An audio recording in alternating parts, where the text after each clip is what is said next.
Well, I'm going to be dancing about a month from now because coming to a theater near you, the movie The Iron Claw. Stacey Lee has a question about this. Are you excited for the movie The Iron Claw coming out, and will you watch it?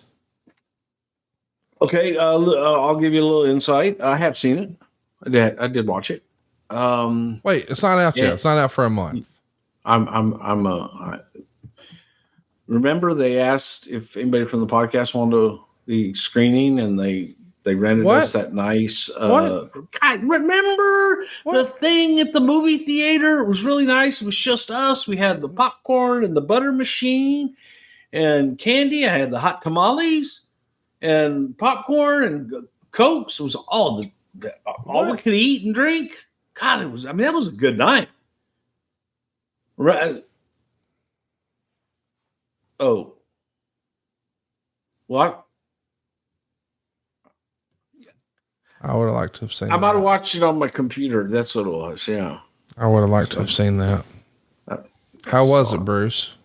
So, I don't want to. Don't give a spoiler, but I think everybody dies. I don't know though. Does everybody still die? Huh? I mean, it's like Titanic, right? Like we know what happens at the end. Yeah, right? Exactly. But here's something you have to keep in mind. This is something that Rock actually taught me. Because when Rock did Walking Tall, Walking Tall with Joe Don Baker, the original. You ever seen the original Walking Tall? No. I know about Buford Pusser. I'm in the loop. I just Would you do me a favor, please? Go fuck myself. As soon as we get off and we're done with this, please promise me, and really and truly, you will thank me for this. Please go watch the original Walking Tall. You want me to do that instead of doing Thanksgiving with my family? Yes. Actually, you know what? You should do Walking Tall with family. Okay, so we'll do no, I can't because we're going to the beach after. Well, but I can do it down there. You need to watch it. Okay. Do it down there. I don't care. You need to do it before you and I can ever speak another word. Deal. Okay. Deal. It's based on a true story, based on a true story of the Tennessee Sheriff Buford Pusser, who was a former professional wrestler. But it's a very interesting story. And so when Rock did it, I asked him, I said, hey man, Walking Tall is one of my favorite movies. Am I going to be disappointed? He says, Bruce, remember this, man. Based on Walking Tall and a true story. Okay. And I said, well, what does that mean? He goes, man, it's based on the story. So we interpret it in a different era, in a different time to tell the same beats. Yes. In different ways. Yes. And it's not going to be an exact, story of Buford Pusser. It's going to be a modern day version based on. I got you. So Iron Claw is a movie based on real events. It's not the true story of the Von Erich family, and it's not even really a wrestling movie per se. Really? I went into it with that mindset that this is not a truthful and accurate depiction of the Von Erich family or things that happened. I found it to be when you look at it like that, and you look at the dedication that the actors and actresses put into it. The guy that portrays Fritz had eerily similar characteristics and just little body tics and the way that he moved and talked and mannerisms that were eerie how good he was. Zac Efron, hats off to you, man. Good God, the work that he put in to just get in the kind of shape that he got into, tremendous. But it's not a wrestling movie. So if you're going there thinking you're going to see a wrestling movie, it's not. It's a film about a family that befell a lot of tragedy. And again, it's based on a true story, but it is not accurately as to how things happened. But I was, you go into things, I think the human tendency is to be skeptical, and we think that we have to critique everything, and we think that we have to bury everything. And that's just not the case. I thought that the actors they did their homework. I thought they did a really good job of picking up the mannerisms of the talent they were portraying, with the exception of Ric Flair. I thought that was not accurate, but the Von Erichs and stuff like that, which I thought they did a good job with it. But it's a drama. I mean, it's a drama about a tragedy, about a family. It's a story about a family with a really strong father and a strong head that demanded a lot out of his family, and the tragedy that became of that. But there wasn't a lot of wrestling in it. The wrestling that was in it, that, again, hats off to all those guys, to the actors that got in the shape they got into and learned what they had to learn to get in there and do that. And Chavo Guerrero, who busted his ass to, choreograph that and help them and train them, and let them know that this isn't acting. This is hard work. And it was good that when all was said and done, the actors had an appreciation for the business. I think people should see it. Hey man, go see it. But don't go into it thinking, oh, I'm getting the story of the Von Erichs. You're getting a movie based on events that took place in the Von Erich life. I can't wait to see it. I love the trailer. I thought it was fantastic. And, I think the world of Kevin, and of course, Marshall and Ross, I think are great guys. Do you think with the success of this movie, cause we all hope it's going to be successful. And I've heard, I guess the line of thinking is movies that are released around the holiday season are typically trying to get in for some sort of award season nomination and things like that. So if this becomes a critical success and a box office success, do you think there's a chance that we will see more of Marshall and Ross in mainstream American wrestling? And then conversely, do you also think this might lead to other wrestling type films? Maybe. I don't know. I really don't know. Cause like I said, it's not a wrestling film. Right. That's wrestling's just a backdrop. It's a film about family and tragedy. So, yeah, I have no idea. Look, there's a lot in this life. There's a lot in this business, and a lot of characters. You've got to be a character just to be in this business. And there are enough stories and unique, just unique gimmicks in this business that are real gimmicks that would make great movies. But at the same time, you have to wonder, it's so hard to tell a story in, hey man, you got an hour and 50 minutes. Right. Or now they're going longer with some of these. But 240, whatever. I can't do that. It's like a movie to me is less than 2 hours. And that's tough to tell a story that, you look at some of the series that are on HBO and streaming services, what have you, that tell stories over time. You can binge it if you want to and watch all 10 episodes and get 20 hours worth of shit.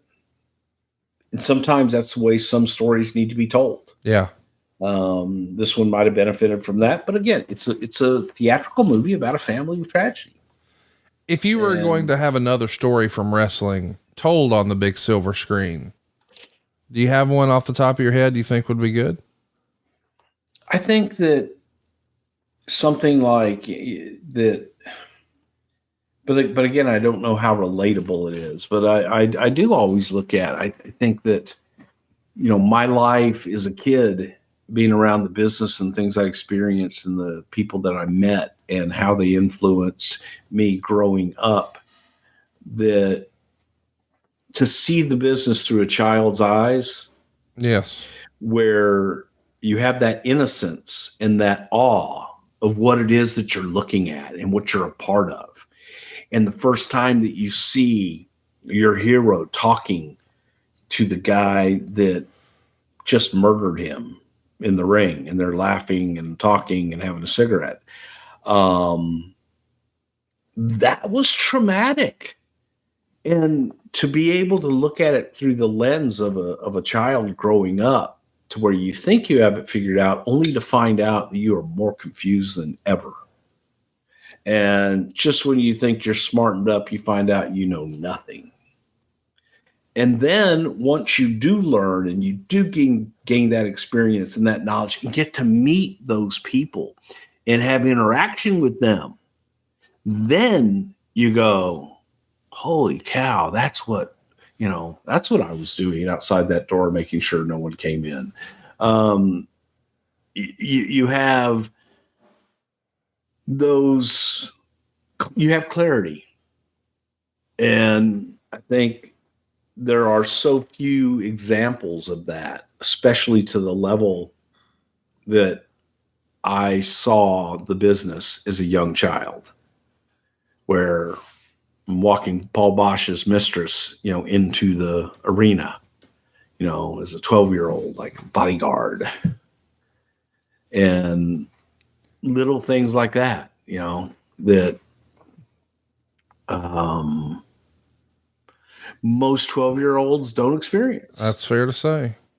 And then as you go on, you get to meet your heroes, and some are very disappointing and others are not. And the people you thought you would hate, that you meet, you realize, oh my God, this guy's great. What a cool guy. So I've had a very, very interesting life, and I'm very grateful for it. And I think that, but I don't know how relatable that is, because people go, yeah, that happens. That doesn't happen to everybody. I think it's a unique perspective. Yeah.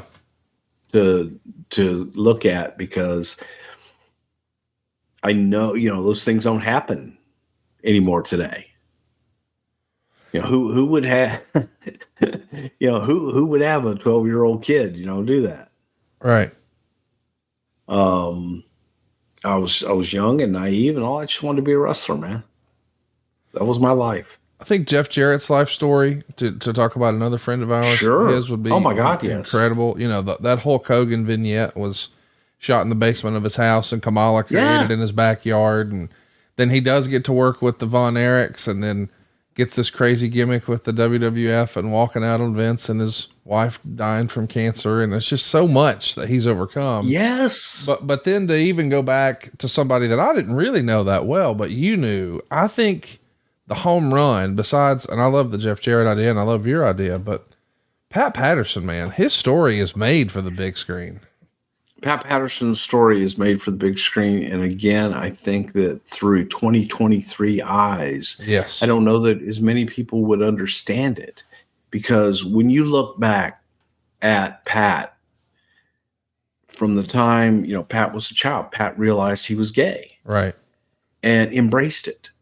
And Pat had to hide it, just because of the way society was in the 60s. Different time. And it was a completely different time. But Pat went out and succeeded. Pat was successful everywhere he went, and made friends and people that, Roy Shires, God damn it, I'm not going to have some gay work for me. And Pat says, well, you and I need to have a talk then. But Pat was proactive about it. And went to Roy and says, you're going to hear a lot of things about me. I'm going to tell you straight up. I'm gay. I have a friend of mine that lives with me. They came with me from Boston. And if you have a problem with that, I'll leave tonight. Yeah, I don't want any of that around here.